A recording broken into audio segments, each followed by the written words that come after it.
Hi, everybody. I'm Julia DiLiberti. I teach humanities at the College of DuPage. I'm the Global Education Faculty Liaison, and we are having some global chats of late. I'm with two people that you may or may not know. We've got Dr. Matt Shevitz. Did I say your name right, Matt? Yes. Matt is a professor of music at College of DuPage and a saxophonist. And Matt, give us like one or two more sentences about who you are.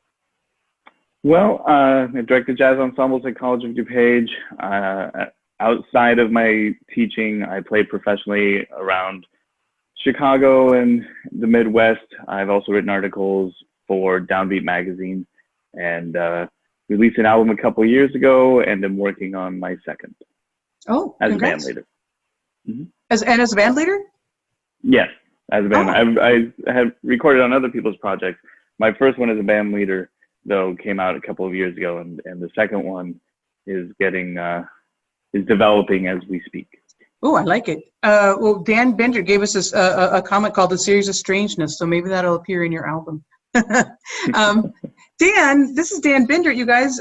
Dan is the station manager at WDCB, which is the jazz voice of Chicago area and College of DuPage. Dan, what else should we know about you? What else can we know about you?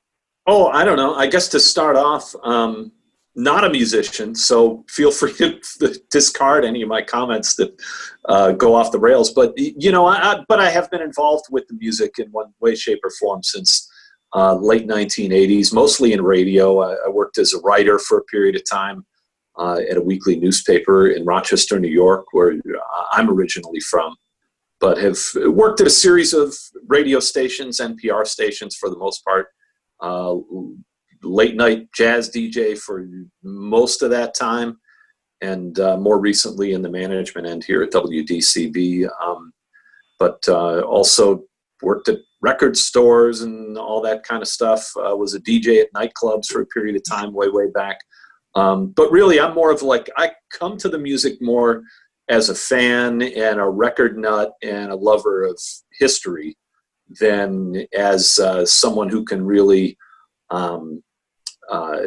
completely dissect the musical process. I leave that up to the experts like Matt who really know what they're doing. I'm sort of guessing at it, but the music's been a part of my life, a major portion of my life since high school, really. So.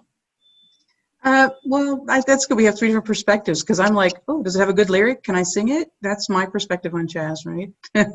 So I think we've got a good variety here. I've got some stuff I want to say, but I would rather start out with you guys. Dan Bindert and I once had this quick conversation. He did a presentation a bit ago on this question about whether jazz is or is not a world music. And I believe, Dan, your contention is that jazz is a world music. Am I right? Well, I think it might have been for that presentation, you know. Okay. Take it away, and then we'll let Matt intervene as he wishes. I would say you can take that, is jazz or isn't it world music? If this was a premise in a debate, very easy to take either side and come up with a whole ton of evidence to put it out there. But, you know, for the most part, really, I think anyone who really studies it, you have to look at it as jazz as a product of Black American culture from the beginning. That's the culture that produced it, the people that produced it, and, you know, a specific set of circumstances that helped bring the music to life. And Black culture in America is what nurtured jazz and still does all throughout that time period. It's been the dominant force, and I think there's no way not to have that as a starting point. But at the same time, even at the beginning, when you go back to, say, New Orleans, and I think this might have been part of the presentation that you're speaking of, Julie, is that there were elements of world music or different strains of world music, we wouldn't have called it that back then, that helped produce what jazz is, even from right at the beginning, where you had African traditions down in New Orleans combining with things like the rhythms of Cuba that came in because New Orleans being a port city, absorbing that. And then in New Orleans, you also had this French and Cajun thing that was an element, and at the same time, big Italian population in New Orleans that meant that even early opera singers of that time might have had an impact on the way Louis Armstrong brought his trumpet solos to a crescendo. And so all these things, I think, combined right since the beginning, and jazz musicians have been particularly adept all throughout the history in absorbing these influences, especially musicians that traveled, like Duke Ellington, for instance, where he would take these strains of music that he picked up around the world and put it into jazz music. And at the same time, instrumental music, it's been particularly easy to spread jazz music around the world. So before we go there, Dan, let me ask Matt to weigh in on this question of world music, and we could talk about how it's gone wider, if you don't mind. Matt, is it a world music or isn't it? Well, I think I think it depends on how you're defining world music. You know, it's a label that is frequently used for music that is simply just outside of one's own country, right? That there's American music, or there's French music, or whichever country you want to pick, and then things outside can be perceived as world music. So let me say, right? global music. Let me say. So if you talk about global music, yeah, certainly I believe there are a lot of elements that come from all over the world that get fed into jazz. Musicians typically are not too concerned about labels. They're concerned about expressing themselves. And so, as Dan was mentioning, when Duke Ellington is traveling around the world and getting exposed to these other styles, he's intrigued by them and connecting with them on some level, wanting to use them to express himself. So I would say in that respect, jazz is a world music. It's using those elements, and it's really used those elements from the beginning. I guess it is kind of a trick question, right? I mean, is it a world music, right? Yeah. We didn't define our terms. So, Dan, you were just about to talk to us a little bit about how that influence spread. I mean, we sort of talked about how the elements were collected from different cultures. Were you moving in the direction of telling us how jazz moved out beyond the United States? And do we all agree, Matt, you're in agreement with Dan that jazz is an American form of music? Absolutely. I believe the best way to define jazz is as Black American music, because that really represents the people who have created it, helped push it forward, and the culture that it has really been the most relevant to. I think something that a lot of people have, there are probably plenty of other people who have used this idea, so I'm not claiming to have invented it, but a way that I like to think about it is the way you think about food. You have that jazz does come from Black culture. It doesn't mean necessarily that you have to be Italian to be a great pizza chef, but you're still making Italian food in the end.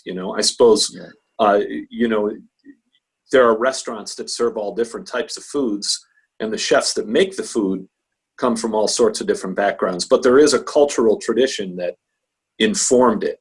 I think, and Matt might be able to speak to this. I mean, I don't want to take this too far off the rails, but you almost have to define what jazz is considered to be, and it depends on the person who's defining it, what their background is. A lot of people will say that jazz is not even a musical form at all, that it's a process, that it's a musical process of creating the music.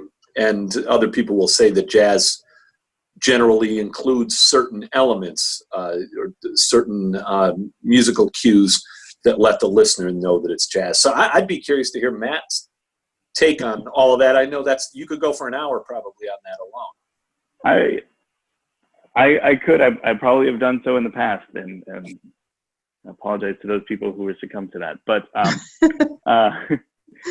first of all, let me just say that your analogy of food is actually exactly what I've used in my classes before, because I feel like I feel like that is an element of culture that can be overlooked a little bit, as far as really recognizing who is,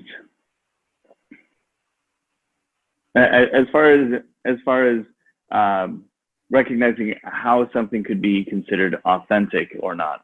I feel like there are a lot of people who will go to a restaurant and make certain assumptions about the people who are working at that restaurant or cooking the food, and that if they feel like those people belong to the ethnic group that, you know, the food is initially coming from, that it's a more authentic experience. And that could certainly be the case, but it really comes down to how much you respect the culture and how much you're willing to study it. If you just kind of jump in and say, like, I'm not Italian, so if I just jump in and start cooking Italian food, be like, I can figure it out and I'll just make it. You know, that's not respecting the culture, right? And so, but if it's not as authentic of an experience, then, and I don't know that I would be able to provide a fully authentic experience even with diving into the culture, but I will provide a much more authentic experience, right? A much more real experience in the creation of that food, by respecting it and by studying it and really taking the time to appreciate it. So, and I feel like that conversation. I'm sorry. Oh, sorry. No, I'm sorry. I feel like that conversation also goes along not just with issues, you know, matters of race, but matters of, but all matters of identity, right? There's a great documentary, I know Dan knows it, called Girls in the Band. Yes, that talks about women in jazz. So gender, to use gender as an example, right? You know, for so many years, there were frankly people who thought that to play jazz, or to play, as if you watch the documentary, you'll see this, to play any instrument that's not a piano, that, you know, you'd have to be a man, and that's simply just not true, right? Yeah, I'm going to move you back to that question about whether jazz is a process or whether jazz is a, what was your, what'd you say, Dan, a format or a process? I don't know, is it a process or is it a set of musical elements that come together to create the music? You know, there's blues, swing, funk. Yeah, how would you define it, Matt? That are known as jazz instruments. There's all sorts of cues that sort of make a typical listener know that something is jazz or determine it's jazz, and but that's not always the case. Yeah, I'd be happy to speak to that. I can talk about authenticity in culture for a while, so can revisit it. But as a musician and as an educator, I've had a hard time really defining jazz for myself. It's been hard to, on the education side of things, it's been hard to teach sometimes, as I say, well, this is jazz, this is not jazz, because that's what a textbook says. And I did that for a little while, and then I thought, this isn't right, because one of the beautiful things about teaching is you get these students who are new and they have a fresher perspective, and all they have to do is raise their hand and say why, and you think, oh, I don't know. Right. And so I'm going to say, as a layperson, as a layperson, and as a non, I'm not a musician, so I sing in the shower. But for me, what everyone categorically always says, jazz is improvisation. And so I wonder if you both agree with that. See, even Matt shaking his head at that. But that's the one cue we're always told that jazz is. And then I'm going to get back to this question of world music in just a second. But so I'm going to let you both handle that, or take that. Sure. You know, is jazz improvisation or isn't it? Is that the defining feature?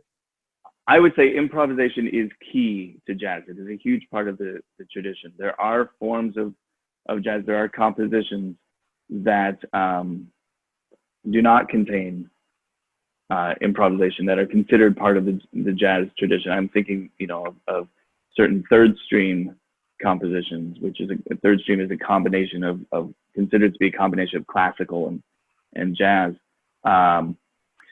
But it is certainly, I mean, improvisation is very important, but improvisation can be found in so many other styles. Look at the blues, look at funk, look at soul, look at other forms of world music, look at Indian music, right? There's a lot of improvisation elsewhere. People sometimes also think that jazz has to have a saxophone or a trumpet. And being a saxophonist, that makes me feel good because that means I'll have a gig. But that's not necessarily a requirement. If I could say real quick, as a musician, I view jazz really as more of like a set of parameters, right? Ooh, okay. So, and a very wide set at that. So I'll give you an example. If I were to go to a blues jam session, let's say a Buddy Guys club, right?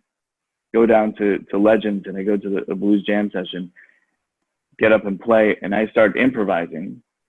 My parameters are going to be about like this. They're going to be fairly narrow. If I start going outside of the key and start, you know, implying other chords over the progression and get a little crazy in that respect, I'm going to have some people be a little unhappy with me. They're gonna say, stop playing that jazz stuff. You know, this is a blues club, play the blues. But if I go, let's say, over to Andy's jazz club and I play what's really the same chord progression, the same structure that I'm basing my improvisation off of, my parameters get a lot bigger, right? I can do all these different things, which don't necessarily make it a better solo, but I definitely have more options as far as what I can do with tension and resolution, and it will be completely accepted there. So I view it as a wider set of parameters. All right, good.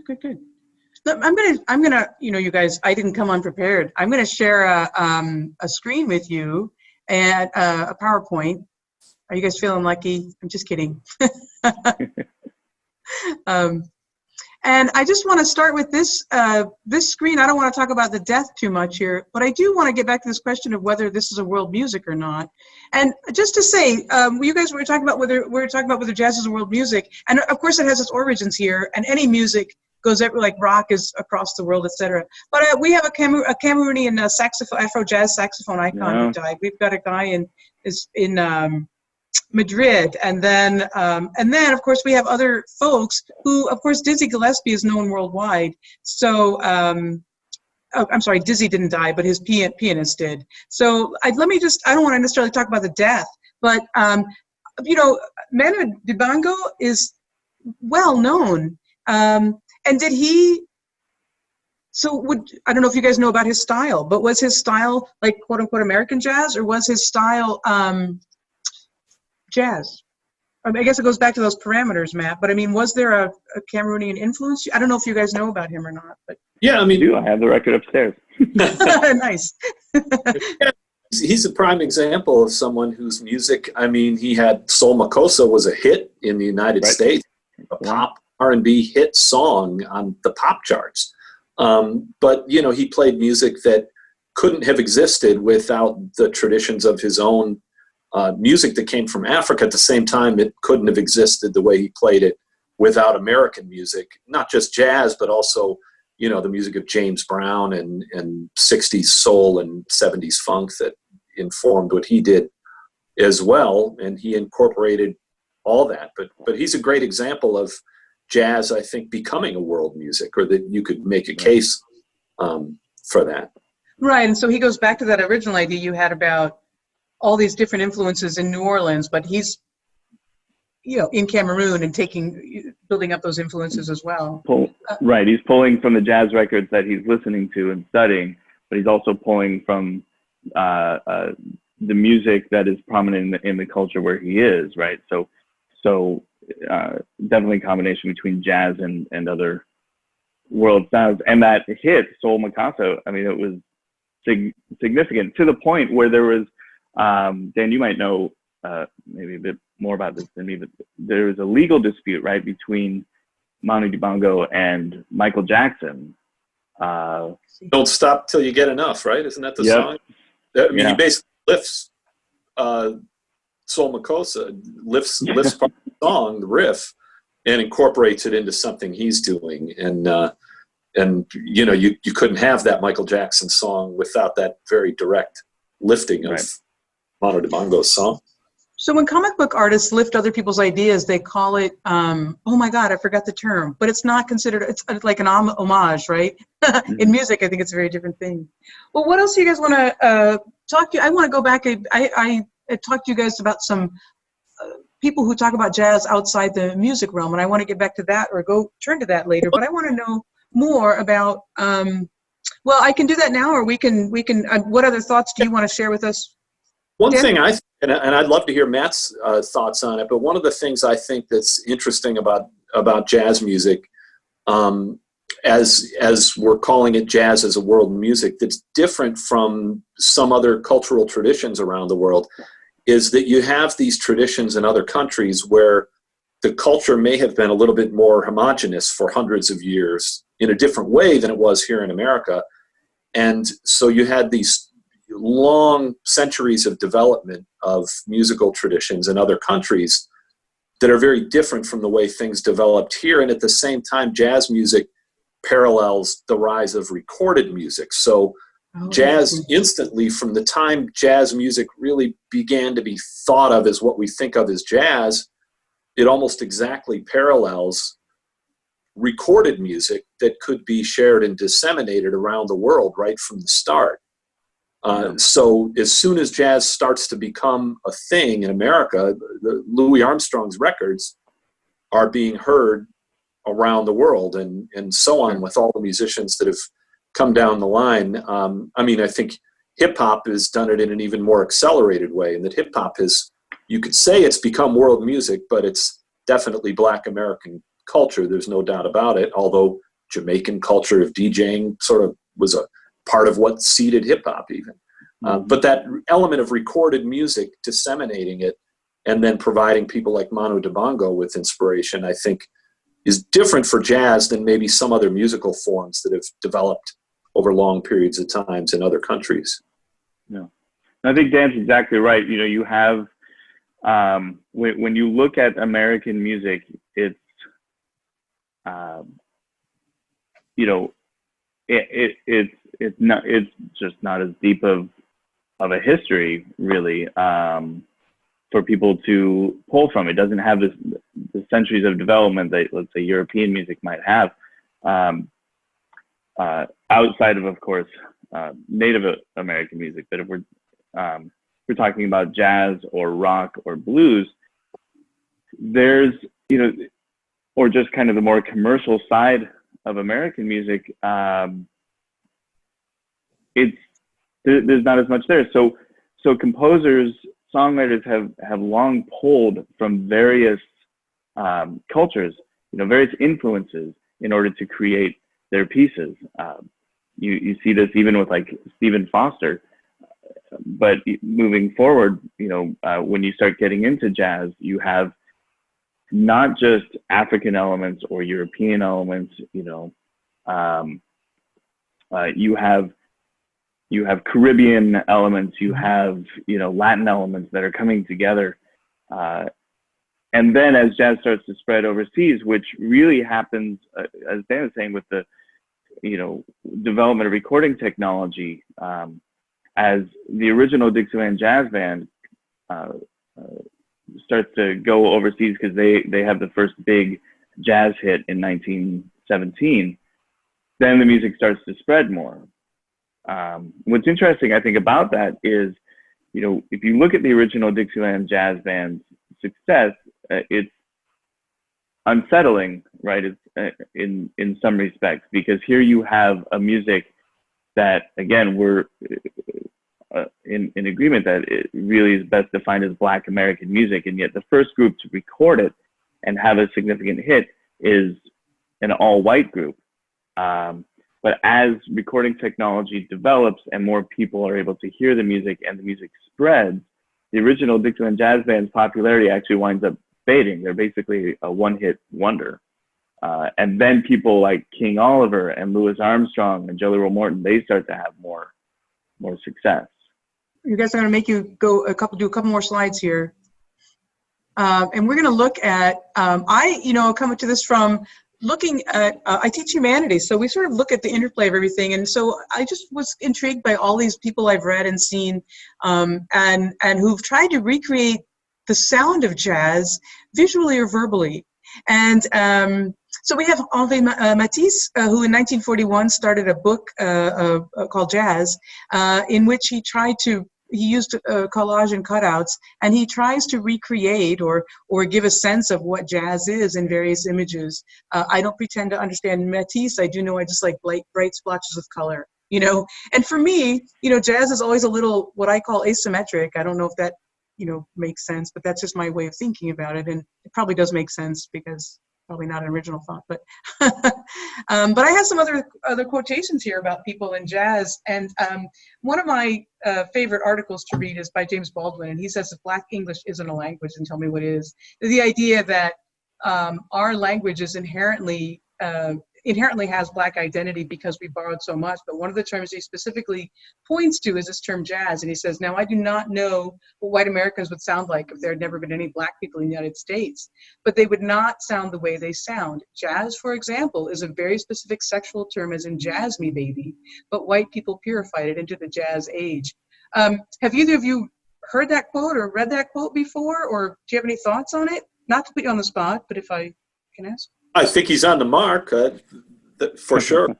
The whole article, just go read the whole article. It's fantastic. And then it's funny because, was it Matt or Dan? One of you was talking about what jazz is or isn't in parameters. That was Matt. And Nina Simone is considered a jazz musician because they didn't quite know where to place her. And she had some thoughts on them. She was classically trained. I think, Matt, you were talking about influences of how influences come up. She loved Bach. But Nina Simone was frustrated by being what she considered reduced to. She loved jazz, but she felt it was a reductionist term to what she could do. So she said to me, jazz is a way of thinking, it's a way of being, and the Black man in America was jazz in everything he did, in the way he talked and walked and thought and acted. I don't like to be put in a box with other jazz singers because my musicianship was totally different in its own way, superior. Calling me a jazz musician was a way of ignoring my musical background because I didn't fit into ideas of what white ideas of what Black people could do, and she felt that being reduced to a jazz musician was racist. I think that's a whole nother discussion as well. But this idea of jazz, she kind of agrees with Baldwin White. It was a way of being. Thoughts on that quote? You don't have to, Oh, no, Go ahead.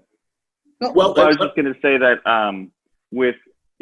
that's a very common view. That's why there are artists like Nicholas Payton who don't like who's a prominent jazz trumpet player who doesn't like the term jazz. There were a lot of musicians, especially right around 1960, right in the 60s with the civil rights movement, that rejected the term jazz. They felt like it was just assigned to them by white people. And they pursued different titles. They like to call it black music or creative music was a popular one. So and I think it ties directly into the commercial side of American music, right? That jazz does have certain musical characteristics that cause, let's say, a record store, because yes, those do still exist, or even just a streaming service like Apple Music or Spotify, to place albums into that category so people can find it easier. But that's kind of been a problem as well. It's the big problem with like jazz rock fusion, is that there was a commercial element to that influenced the way the style was named, because Miles Davis was such a force behind it, and And if you're a record store and you want to sell Miles Davis records, you want them all in the same place. So if you call it some form of jazz, then, you know, people who go in to buy an album like In a Silent Way or Bitches Brew will also find Kind of Blue or Milestones or Birth of the Cool. So it's an old issue, and in reductionist, and Dan, you and Matt were agreeing at the same time, both vehemently. So what do you want to add? There's an awful lot in that Nina Simone quote that you can dig into, but I mean, one of the key things, and there's two sides to this even, is that I think Matt even touched on this earlier, that musicians by nature are not ever going to want to be constrained in where their creativity might take them. So, you know, any music that you're trying to define, say, the parameters of a genre, is going to be antithetical to the goals of most musicians. They want to be able to freely move wherever the music takes them and wherever their inspiration takes them. And so I don't think Nina Simone is by any stretch alone in that thing. And I mean outside of jazz music, as a person who used to work at a newspaper and see everybody's press releases, I can't tell you how many bands that were, say, at the time I was doing this in the 90s, that were generic, quote, alternative rock bands. Every single one of them had a press release that started out by saying, this band can't possibly be categorized because we have right, okay. You know, that nobody wants. Right. And you could, for instance, in other genres, the great singer Bobby Bland, who was known as Bobby Blue Bland, came out of a gospel background, sang blues, but largely to a black audience, and didn't like the term blue being associated with him because he felt that constrained him to this old element of blues that he wanted to move past. And, you know, you find musicians in all genres wanting to often move past the general terms, but in a lot of cases it's kind of like a dictionary. Whatever the public understands a word to be is what the definition is. So, yeah, right. Yeah. So I think there's a big element of that too, but certainly musicians, I think Matt hit on it earlier, you know, are not ever going to really want to be constrained in where they can take their music. And Nina Simone is a prime case of someone whose vision went pretty far beyond what, you know, is easily understood as jazz, between the classical background and even soul and rock that was emerging at the time put into her music. She drew from all these different elements beyond what even a lot of musicians do. So if I can, I think there's a few things in relation to this that are worth noting, but I'll try to keep it succinct. That you have. Sorry. Hello, Kat. It's bound to happen during a Zoom meeting, isn't it? I'll interview the cat. Yeah, I'm not sure what he has to contribute to this. So, in terms of you know, pulling in these different influences and not being defined, you know, you look at people like Duke Ellington, and Ellington just felt that we should call music, right? Right.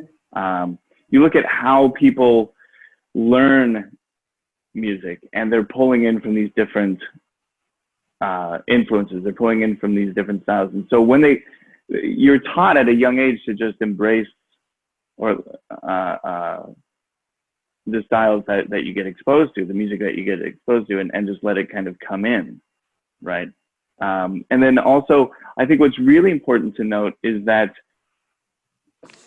as musicians, tying in with that, as you're growing up, you know, you're not just taught to, I guess, absorb this music or absorb various forms that come in, but you're also, it's just a natural way for you to function. That one thing that I tell students when I talk about jazz today is that they have to understand that there is, you know, that every jazz musician that is active today grew up listening to more than just jazz, right? Now, if you get someone like, you know, from an earlier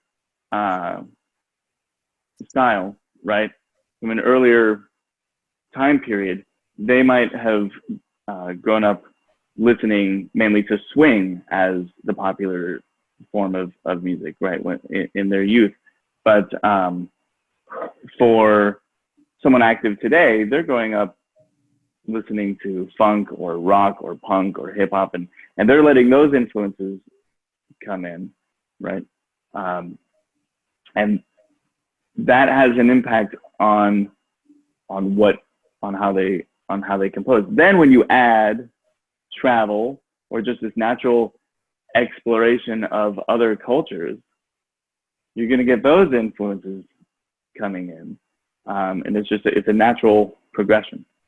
Yeah, and I think that goes back to that whole discussion about parameters and how are we defining and what is jazz and is it really just improv? Yeah, I think we've gone a little long here, but one more time, I just want to show you these last two quotes, and then I'll have you guys end. But we have two poets who talk about jazz, and I think that goes back to our perception of jazz as improv, but also this asymmetric, whatever perception of it. So Québécoise poet Annie Baird, in one of her poems, she talks about that primordial swamp ooze where everything's emerging from the sea and we're learning how to, even after the Big Bang, but then we start to emerge from the water, and she's just that ooze in the beginning. She talks about it as an exquisite jazz because everybody's sort of moving in their own direction and everybody's taking everything is taking these various turns. And then we have Langston Hughes, who says that jazz is everywhere, encompassing the blues and rock and roll. To those who would deny the connection between musical traditions, Hughes states, jazz is a great big sea. It washes up all kinds of fish and shells and spume and waves with a steady old beat or offbeat. And I think that gets at a lot of what you guys have been bringing up. But let me just ask you, Dan, if you'd been running the interview, or if this were solely your talk, what did I not ask you, or what do you want to say that we didn't get to yet? Oh, I don't know. I think we're just barely scratching the surface. I feel like that too. So far. Can't talk for 3 hours, and we'll more conversations, I guess, in the future. But, I love those quotes. I mean, there are so many great quotes out there about jazz. One of my favorites comes from a song that I'm guessing Matt probably knows. It's been done by a lot of people, probably Betty Carter most famously. But it was written by a singer named Norman Mapp, who wrote a few songs that have really stuck in jazz, even though he wasn't well known. But it's called Jazz Ain't Nothing But Soul. And the lyrics nice. A lot of these things. Jazz is making do with taters and grits, standing up each time you get hit. Jazz ain't nothing but soul. Trumpets cussing, saxophones making love, people wearing fancy clothes. It's the sound of my people. So, I mean, there's this element of saxophones, trumpets, black expression, of you could almost say improvisation, making do with taters and grits, standing up each time you get hit. There's all these elements that come together that I think really define a part of what jazz is. It's not the only thing it is, but you get back to that element of improvisation plus this cultural wellspring that it comes from creates at least the center point of jazz, and then it's spread out in many ways to the world. And some of those quotes mention it. One thing I think is interesting about this thing about the word itself, jazz, and you had that Matisse artwork, is that the term does get co-opted in so many ways that gets a little bit annoying to those of us that are involved with the music itself. There's an airline in Canada called Jazz Airlines. It's like the low budget version of Air Canada. I don't know what it has to do with jazz. They don't use a picture of anything relating to jazz. There's nothing improvisational or artistic about it. It's just a name. How do you hope not? It's considered, an upscale name, or the musical genre smooth jazz gets pretty far removed from jazz itself, but they know that jazz is a term that can be applied, and it's shorthand for people as something that's hip and cool and artistic. I was just at waiting in line to help my son get his driver's license the other day in Lombard, and in the strip mall there is still, I didn't even know this still existed because it's from the 80s, there was still an office for jazzercise. which was Right. you know, And I'm thinking jazz hands right now. Everyone do your jazz. yeah, it was aerobics. So the term has been co-opted in so many different ways that it's no surprise that musicians like Nicholas Payton, who Matt mentioned, want to discard it. But but there still is this understanding that Matt talked about what you can do on a bandstand when you put all these elements together, that there are certain things, there's almost this understanding of what's idiomatic to the music, and when it becomes something completely different, it's a completely different genre of music. Hard to define, but you remember the Supreme Court justice said he couldn't define pornography, but he knew it when he saw it. So maybe we can borrow his definition for jazz and say we know it when we hear it, right? We know it when we play it. That's kind of what Louis Armstrong said, right? If you have to ask, you'll never know. Oh, good for Louis. Right. It's always good to end with a Louis quote. But Matt, last thoughts or things that I didn't ask you that you wanted to sort of communicate before we end? Oh, well, there's like Dan said, there's so much that can be discussed in terms of what jazz is, or in terms of cultural authenticity, and I feel like it's always important to note that again, if you're respectful of a culture, that you can create an element of it, right? And you can, it's certainly not anything that's restrictive to anyone type of individual, but again, that respect really has to be there. And then in terms of kind of defining the music, I would just like to point out that the challenge has always been that jazz really has been based in popular music since its inception, right? It's been an adaptation of ragtime, of marches, of the blues, of the American songbook, and that just has continued to develop. And now for a while, maybe there was a time where it drifted away, but then you get into the 60s and you start getting soul jazz, and that develops into jazz rock fusion.